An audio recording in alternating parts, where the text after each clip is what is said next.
I think sometimes we put a lot of stress on ourselves. Like yourself, I won the national championship. My first pro show was the New York show. I was supposed to win that because I won the nationals, just like you're supposed to win. It was your pro debut, and then you get there and you got guys like Robbie Robinson, Phil Hill won the show that I competed in, and Bob Paris was third and I was fourth place. A little bit unrealistic for some people to actually go out and win the first pro show, but if you do, like you said, it positions you for the next big hurdle that's in front of you. And I can't ignore the elephant in the room. Your dad is a 3-time Mr. Olympia. We would all love to say that we want to be better than our fathers. You have a realistic opportunity to not only accomplish that, but potentially eclipse that should you wind up becoming a Mr. Olympia before your career is over with.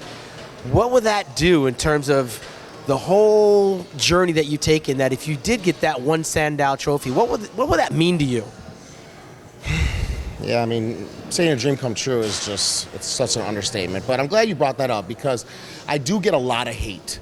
And I think for some reason people think because I'm competing that I do think I'm my father. And I want to make this clear right away. There will be no one ever better than my dad. I will never be him. And I want to remind people, I didn't pick this name. My dad chose to name me this name. I promise you I would never want to be in this shadow with the same exact name. It's already bad enough to be his son, but with the exact same name is even more pressure. So I think people think it's like almost people are offended because this is exactly what you see all the time. Looks great, but. Oh, he won his show, but. It's always that big but. He'll never be better than his father. And I never said I was going to be. And I can tell you right now, I won't be. No one ever will be. Because what we have available to train and get ready for shows, you can't even compare. Like, these guys were figuring, they do a movement, and then they'd be like, oh, that made my hamstrings grow. That's what you do. We can now just look at a book and we figure out right away, this is what works, stiff-legged, It's just a completely different thing. But Is it a burden being named Sergio Oliva Jr. or is it an honor? I mean, I'm conflicted a little bit because I knew your dad, it reminds me of Floyd Mayweather Jr. His dad was a champion boxer, and then when Floyd went 40 or 50-0, he had a very hard time relating with his dad, who was once his trainer. He fired his father, and now in retirement, he says, I would never be Floyd Mayweather Jr. if there wasn't a Floyd Mayweather Sr. He is responsible for me being who I am. So I'm trying to narrow it down. Is there a disdain for being Sergio Oliva Jr. or is there a responsibility in being Sergio Oliva Jr.? No, yeah, in the beginning it's for sure tough. Because like I said, there wasn't pictures of my dad growing and making these improvements. He was in Cuba and then he was Mr. Olympia. There was no growing pictures to show that there was times that he was probably messing up and not doing well. So right now, man, I can't tell you that, it's such a gift to have a name, especially when, I'm doing my first show as 176, a middleweight, and I want to do the pose, as honor of him and honor of the sport and the history. But I'm not saying compare me to him. And when that's what they're doing, they're putting up a picture of a 176-pound bodybuilder, rib cage bones next to a 3-time Mr. Olympia. Shit sucks and it hurts. And I think exactly like with Mayweather, once I do establish myself as a pro, I think it will be a gift. Absolutely. That would be so amazing. I can do something that no one's ever done in the sport before. But right now, no matter what, come New York, I'm going to be in that first call out. There's going to be one person missing in that call-out that I am compared to. And every single call-out that I'm in, there's always going to be that guy in that lineup. And I'm always going to be compared to him. And I always have to compete against him and the other guys on stage.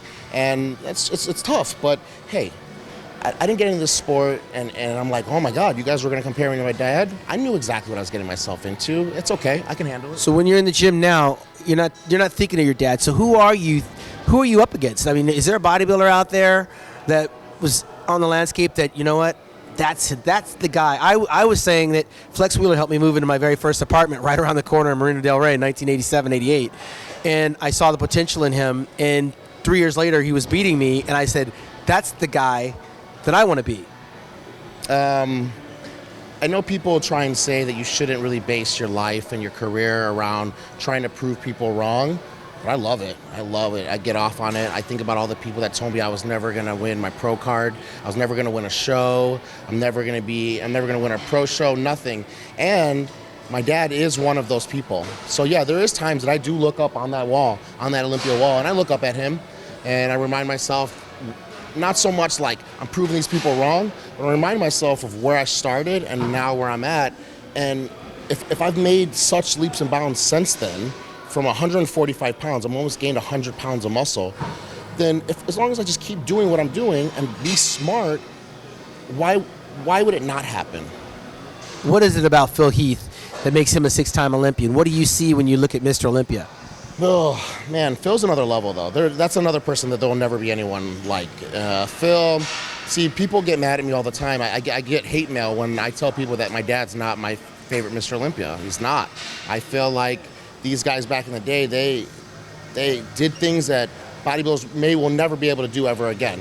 But you know what? My dad wasn't doing glute kicks. He wasn't doing stiff leggeds. He wasn't doing a lot of exercises where now in today's bodybuilding, you get judged on those glutes and those hams and that Christmas tree that really wasn't judged so much back in the 60s and 70s.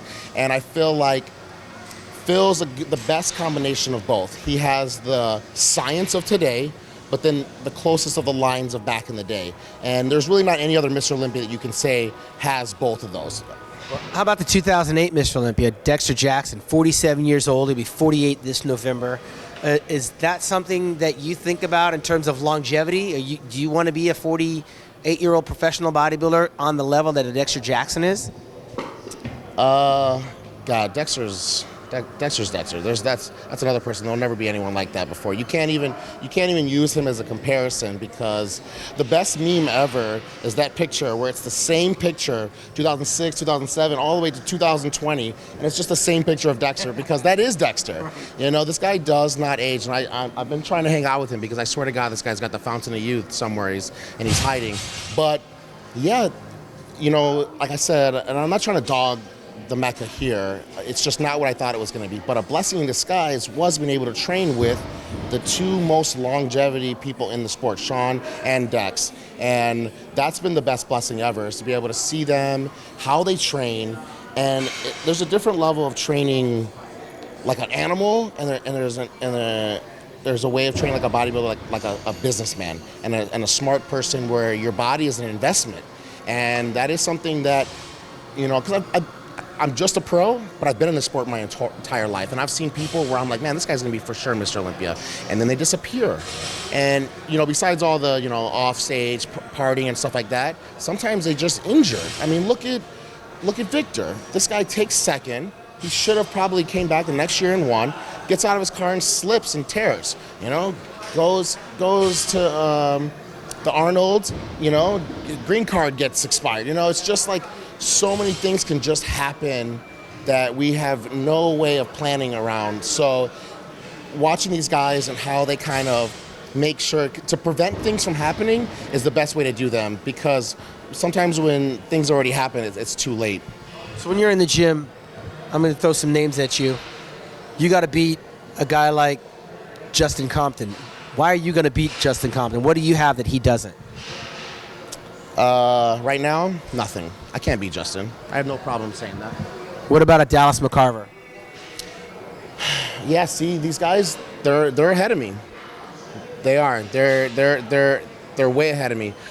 What I can do though is I can stay kind of low key, keep my lines, keep training the way I am, and eventually they can only grow so much before they blow out their bodies. And some of these guys already are. And it's shape that I would catch them on. How big are you in the off season? What's your heaviest off season weight?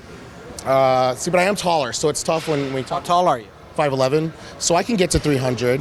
But I mean, there's guys that, I mean, Akeem's going to be 300 pounds on stage. What are you going to be on stage? I don't know. I mean, I really could care less about weight. But, you know, if I'm just guessing now, just of what we have left to go with a week left, I'm about 278, you know, maybe lose about 10 more pounds of water, maybe a little bit more fat. I mean, if I can gain 10, 15 pounds of muscle from nationals, I'd be more than happy. Let me ask you, what is different? How different is it now? 2 years after winning the nationals, we know what the nationals was like, that elated feeling. you joined an elite group of bodybuilders, and now you start back over as if you came out of high school and now you got to go to college, and you're the small kid on this humongous campus, and then you graduate from college, like you said, you get drafted, and now you're in the pros. What's the biggest difference in the 2 years that you've been a pro, mindset-wise, approaching this sport? It's that when I was an amateur, I did have shit that was happening to me then too, but I could disappear. I could disappear, put all the weight back on, nobody even knew that I lost it.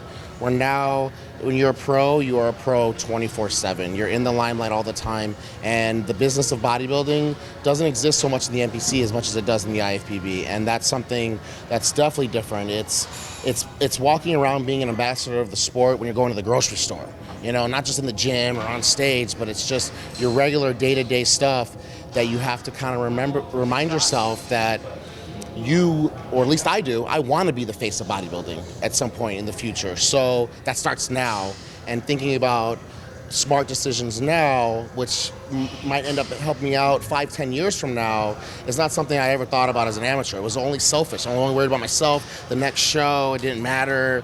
You know, taking pictures with people, none of that mattered. So let's fast forward. You're doing the business of bodybuilding. You have a son. Now you're your dad all over again. What do? Is this somebody that you're going to groom to give all this wisdom and education and knowledge, and you're going to have the next generation of a bodybuilder? Or is this an industry where, you know what, I'm going to do what my dad did. I'm just not going to be around for my son to even get involved with this sport. What do you do at that crossroads? I'm for sure going to try and push him towards something where he can be his own boss and he can make a career out of something not as a toll as much as bodybuilding. But if he says, I want to be a bodybuilder? But if he says he wants to be a bodybuilder, I'm there with him, absolutely. Do you take that experience in the time that you were in the Labrada camp and apply that? Because it seemed like you learned a lot just by watching, and it probably opened up a lot of wounds because it was you had to feel envious of that relationship. Tell me about it. Yeah, for sure. You know, when it's not in your face, you can kind of make excuses for him not being there, you know, showing me how to lift a weight, pose, how to eat, just so many things that are just so simple that really would have taken an hour, not even. But then exactly, seeing it, I mean, just my first day at the office, they flew me out to the Labrada headquarters, and then Lee and Hunter, they disappeared for a little bit, and, you know, I asked Hunter, like, where'd you guys go? And yeah, they just were talking about bodybuilding, trying to plan out what they were going to do for the next week and what body parts he was going to train and stuff like that.